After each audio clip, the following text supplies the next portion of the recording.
Okay, so the next thing I want to show you guys is how to use the camera projection so we can project our textures onto our scene rather than having them deform around our geometry.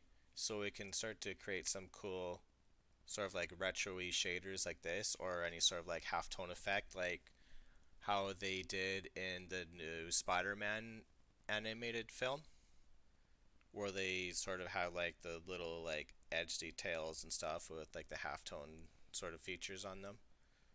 And I'll show you guys how we can start to create and build shaders like this where you use a similar camera projection stuff just done in like a different way and style. So to do that, I have a couple textures here that I've pre-built. So here's sort of like the halftone pattern, and I have three different sizes of them, and you'll see why I have the three different sizes later on in the tutorial, as well as I have like the normal sort of like stripy pattern. Okay, so now let's set up our shader to use the camera projected textures to make sort of unique materials.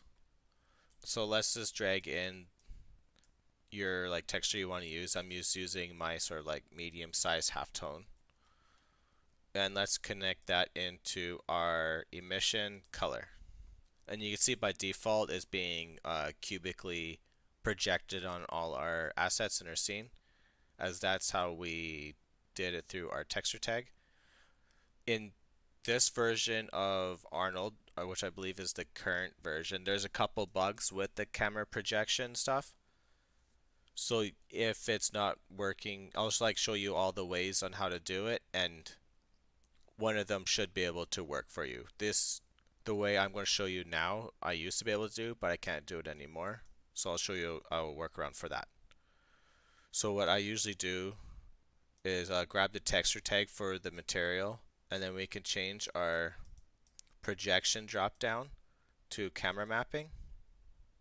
And by default, it'll be like some random film aspect and pixel aspect ratios. And you can see by default it's stretching out our textures. And usually when you change it to square, which looks at your square texture and applies it in like a 1:1 ratio, but right now it won't update it to properly reflect how you want it to be represented.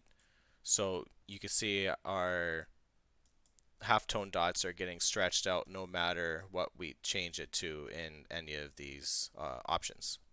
And this is a bug that Arnold has currently in its version, in this current version. So for now, let's just change it back to cubic, and I'll show you a workaround for that.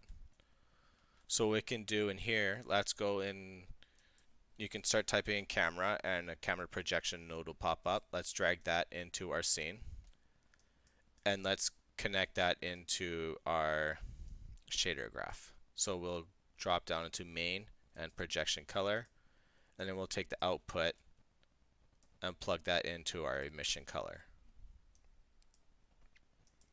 So this is like a similar bug with this current version of Arnold as well, where when you change the aspect ratio in here, it's not updating to reflect the aspect ratio that you want. So here's the workaround I sort of found for that. What you want to do is find like whatever resolution you're rendering at. So right now mine is a 16:9 ratio, which is like normal like TV ratio, like 1080 or 1920 by 1080p, or like 1280 by 720, or whatever the conversion is to. So figure out what your ratio is. For 16:9, the ratio is 1.77. So with that knowledge, what we can do is let's go into our UV coordinates, and let's scale our U to 1.77, make sure your uniform scale is turned off. So we'll scale our U in 1.77 and our V will be a scale of 1. So it's the proper ratio for our aspect. And you can see now we're getting perfectly uh, like unstretched circles for our halftone dots. So now we have our camera projection set up, and this is the one workaround I kind of found for this bug that's going on with the aspect ratio adjustment in our scene. And I've like played around with this for like 20 minutes trying to figure it out, and this is sort of one of the like just ways that I could only find for it. So for now we'll use this way. In older versions of Arnold, you should be able to just change your aspect ratio without having to go into your scaling your U and V, unless you want to specifically scale your dot smaller. So say now we want our dot smaller anyways. The nice thing about Cinema 4D is you can actually do math in here. So say we want these twice the size, what we can actually do is do times by 2. And we can times this one by 2 as well, so we can keep it as the proper ratio is just doubled in size. So now we're getting twice as many dots in our scene.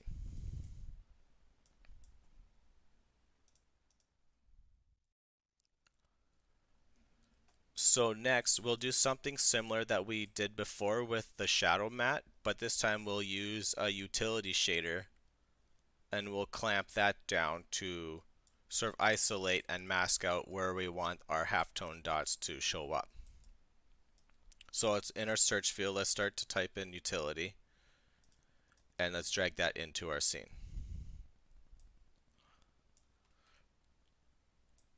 So let's connect, sorry, we're getting a little zoomed out here. Let's connect this into our material output here. And you can see how this utility shader is working. Right now, it's sort of default to the end.I, which is like sort of like the camera facing sort of option. For what we want, let's change it to Lambert, and you can see now we're sort of back to that default base Lambert sort of material or masking in this case to our objects in our scene. So now we can use this to mask out our halftone dots, but what we want to do is clamp it down so we're left with a black and white mask. So to do that, let's grab our ramp node again and let's connect our output into the input of the ramp node, and let's for now plug that into our Arnold Beauty material output. Let's just stretch this out a little bit. Let's grab our white node and let's start to bring this down and clamp it. So you see now if we like bring this down quite a bit, we can start to create like a full shadow matte. And if we were to grab this black sort of gradient node and turn it to the stepped, you can see now we're getting that harsh line that is sort of represented that we got from our shadow matte. This one is just a more of a customizable way as we can sort of clamp it into different areas, so we can start to really customize how we want our materials to come across like that. So for now, let's unclamp this to bring it back to linear. And let's bring this up a little bit. There we go. So now we have our mask created. Let's take this and blend it with our halftone dots, so our halftone dots are only showing up where our shadows are. So first let's connect our Toon Shader back into our material output. Let's just organize this a bit here. Oh. Okay. So now let's combine these two together. So what we want to do right now, let's actually reverse our mask so our white is in the shadows and the black is everywhere else on our output. And I'll quickly show you guys how that looks. So now we're getting this sort of look. And actually, now that it's reversed, I kind of want to adjust that. There we go. Now we're getting a true black on the ground. So let's connect that back up there. And to blend these two together, let's actually use a mix node, mix RGBA node. And let's plug our camera projection, our halftone dots, into input 1. And let's connect our utility shader. This is our mask. Let's connect this into our mix. And then let's plug this back into our color emission.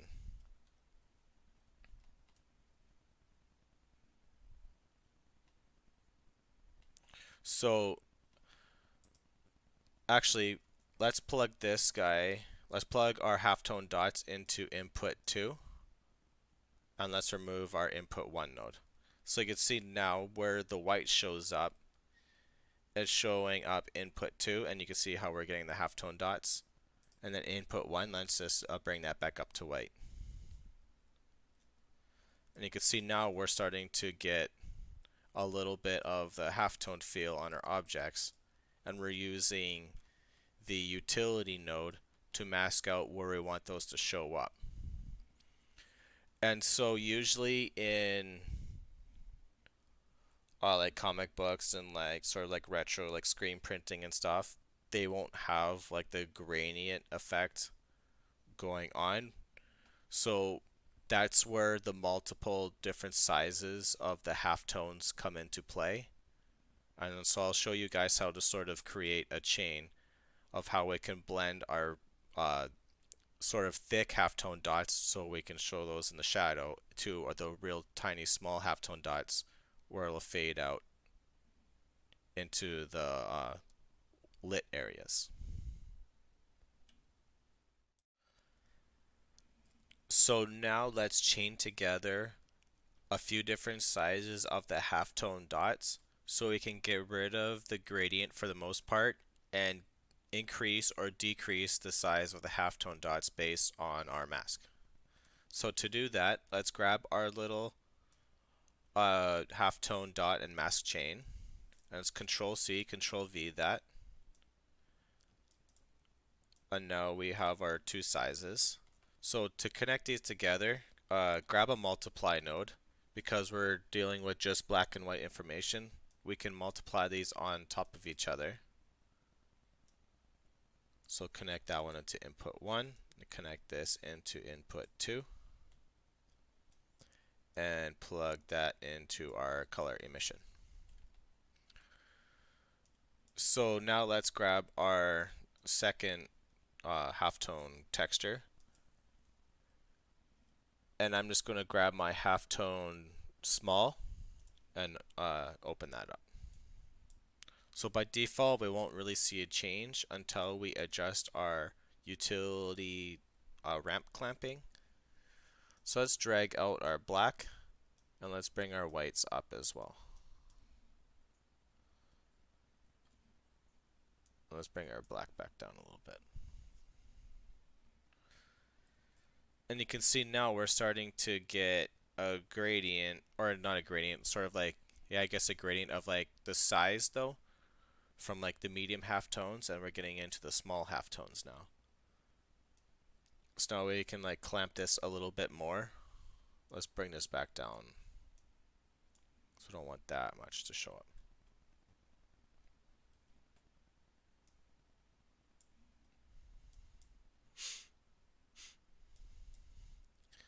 There you go. Now we're starting to get a little bit more of the halftone fall off that we want. And the more sort of sizes of halftones you have, you can start to really get rid of all like the fadedness of them. So if you're like doing screen printing and stuff, you can like really like clamp them down to just like the true colors, We can do that a little bit in here. Let's actually change this one to step. And then start to bring that back a bit. We bring the white all the way back now because it's a stepped.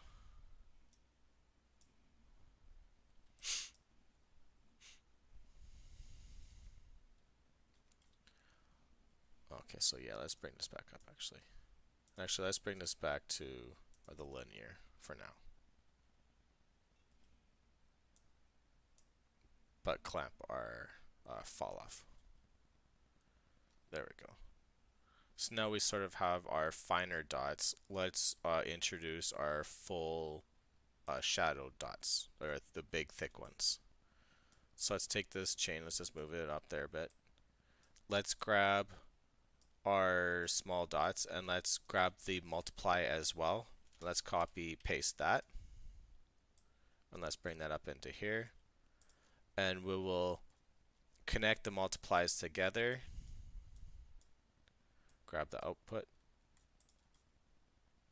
Sometimes they're a little hard to grab. There we go. Into there. And let's connect this down the line. So you can see now we're starting to create a chain of outputs to build up our customized shader, where we have our mediums, our smalls, and now we have our big halftone dots that we're creating. So in our output, or our texture node here, let's grab our thick halftones.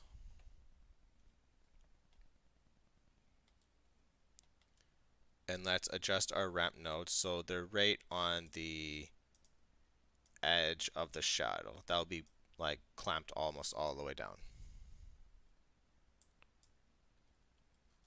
There we go. So now we have our big ones in. Let's go back and adjust our medium ones.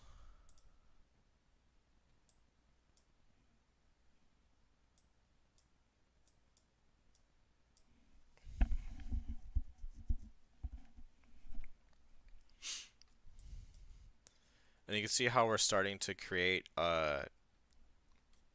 like a fall off based on size rather than the just like opacity of the gradient. And the more of like a chain you have, like say you do with like 5 different sizes of the halftones, you can really start to get that effect going real well. And also this just takes a little bit of like finessing down your ramping to get the look you want.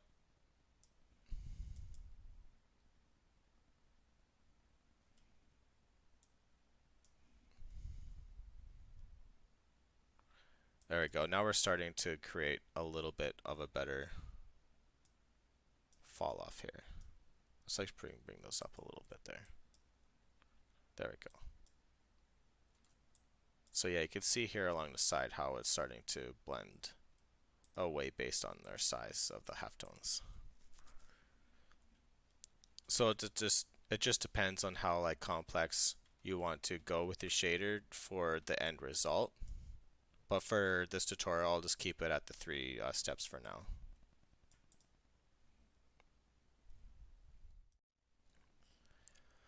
So next, let's start to introduce some color into our scene by blending our halftone dots in with base color now. Because we did it all in black and white information, we can actually plug this into a ramp node now. So let's grab one of those, a ramp RGB, and let's connect the end output of your chain, of your little material chain here, and push that into your input. And let's plug this into your color emission. By default, it'll be the same because it's still with a black and white ramp. So now let's take our blacks, our black node. This will be like your halftone color, and let's create a color for that. So you see now we're starting to get like a nice blue hue on our halftones. Let's take our white gradient node and let's find a color for that.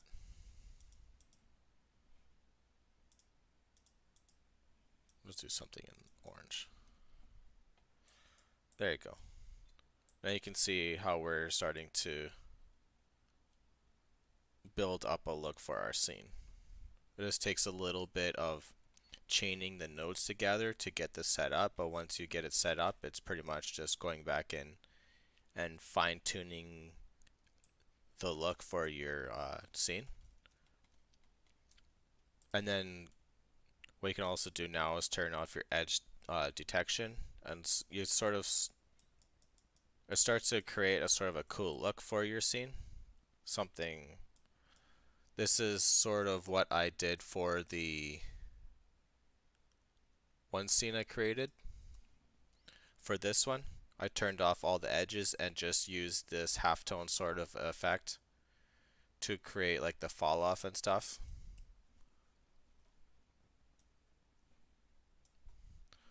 So now let's play with the spec and bring in the sort of angled hatching detail to drive our where our spec is and isn't. We'll sort of use it as a mask.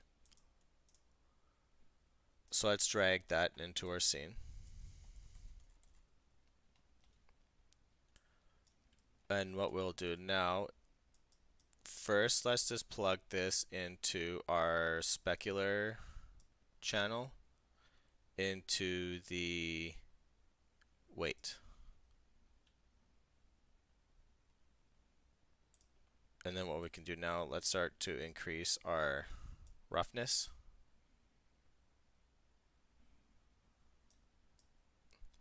Oh yeah, one thing I forgot to do, let's set up our camera projection for that. So let's go and grab a camera projection node. And let's put this into the chain here, and let's plug this into weight spec. And then let's adjust our scale UV to the ratio. Make sure uniform scale is turned off. So it's the 1.77 to 1 for the 16:9 ratio. And you can see now we're starting to get that sort of specular feel into a texture that we masked in. And then with this is just sort of like dialing it in until you get the look you want with it.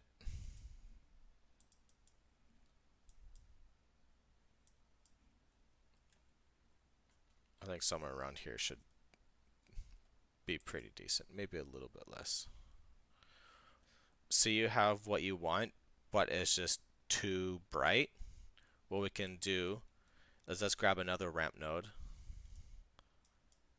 and we'll add this into the chain as well.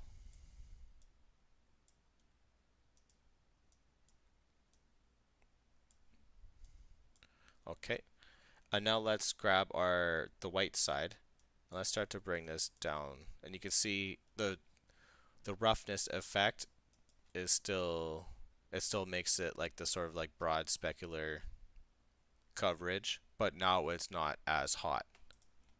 And we still have the ability to come into the color and sort of find a nice color that we want for that specular highlight.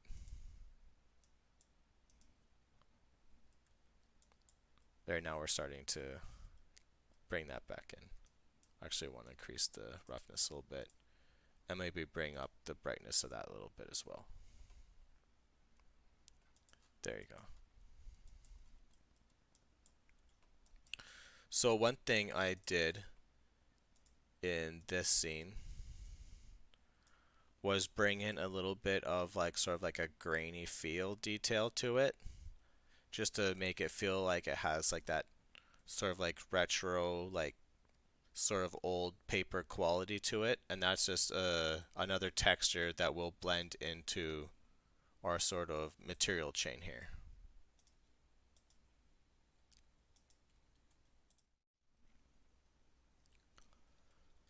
So for that, I will either use like sort of like a papery texture like that, or just use like a simple like sort of Gaussian monochromatic noise just created in Photoshop. Just something quick to bring sort of more noise into your scene. So for this one, let's actually use the paper texture. Oops, let's undo that. Make sure we're not messing up our chain here. So now let's add this into our color emission. Let's blend this in now. Let's use maybe a multiplied node to start out with. Let's see how this will work.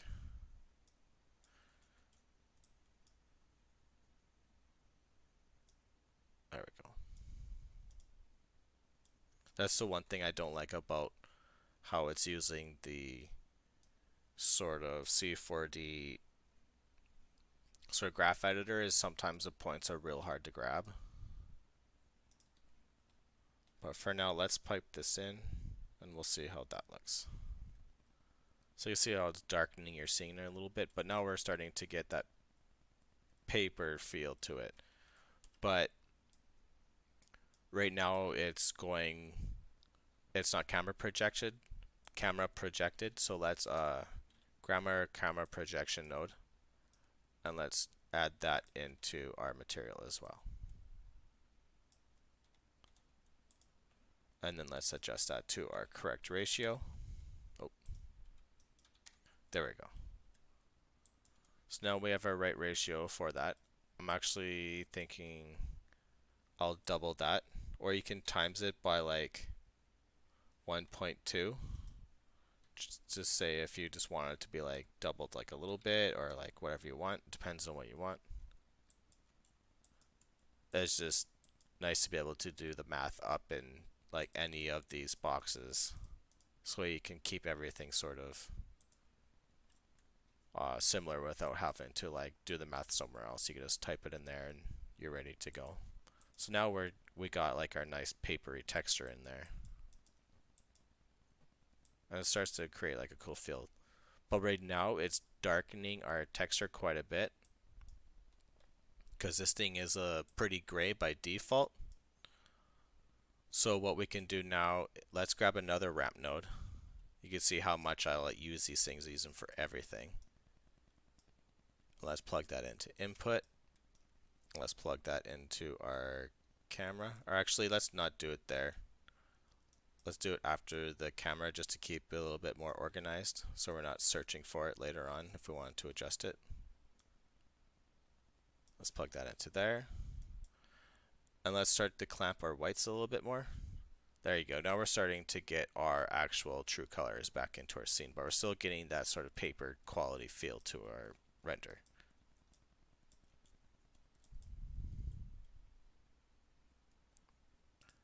Oops. Let's actually do like a nice full render of our scene.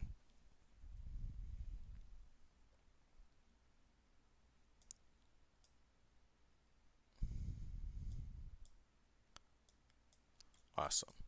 And you can see now we're starting to get like a nice material built up that we can start to duplicate and create like different colors and stuff. So now we can duplicate our material once we have like our main stuff blocked out. And let's say on this create object, let's drag and drop this onto a couple pieces in there. And let's take our second toon material and let's adjust the color of that. So that will be here. And let's change this to like a green, and you can see now this is like how I've been sort of like building up materials in my scene, is build like a main material, really get that dialed in, and then you can start duplicating them to sort of start to finish your scene and start blocking out like your colors and stuff like that.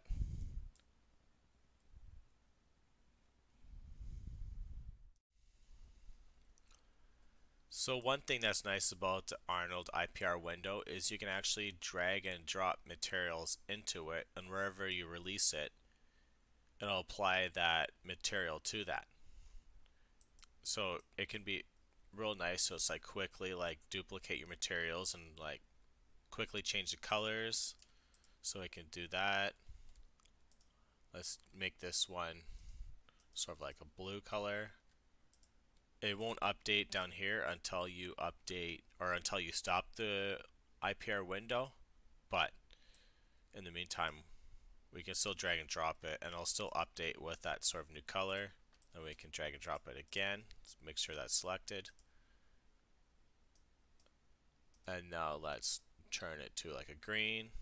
And now we can drag our new green material onto our scene as well. And we could really start to quickly, once you get your base material sort of solidified, how like the look and feel you want, you can quickly duplicate those and create colors and then quickly populate your scene with those new materials.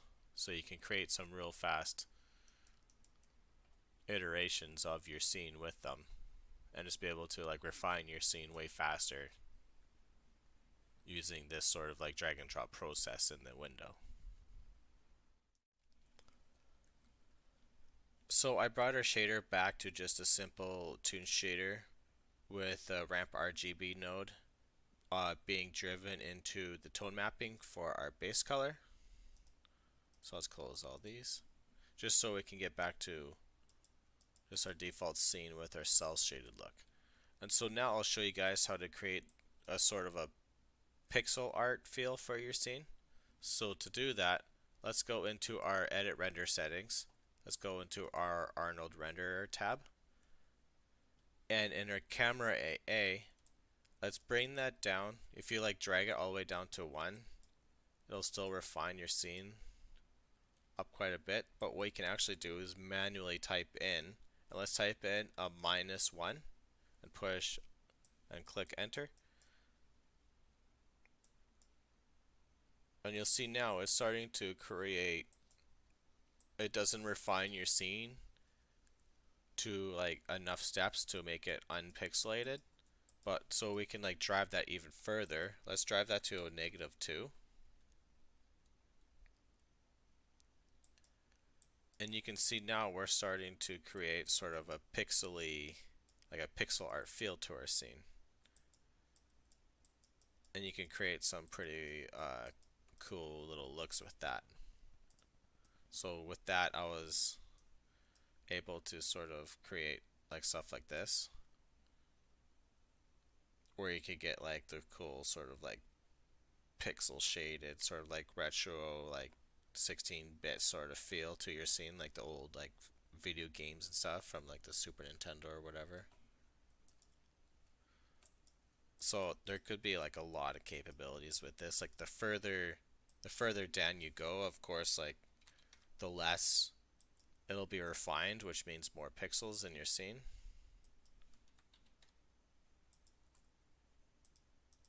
Sometimes you have to refresh it for it to update. There we go. So yeah, with -3 now, we're getting even more pixely. You can see now it's almost too pixely. So it all depends on like the resolution of your scene as well. But I like to keep it like around sort of like a medium sort of like pixely feel, where you can still make out the details, but you can still see that it's like pixel art, which I think sort of gives it a cool feel, and you can create some really cool sort of like retro-y sort of renders.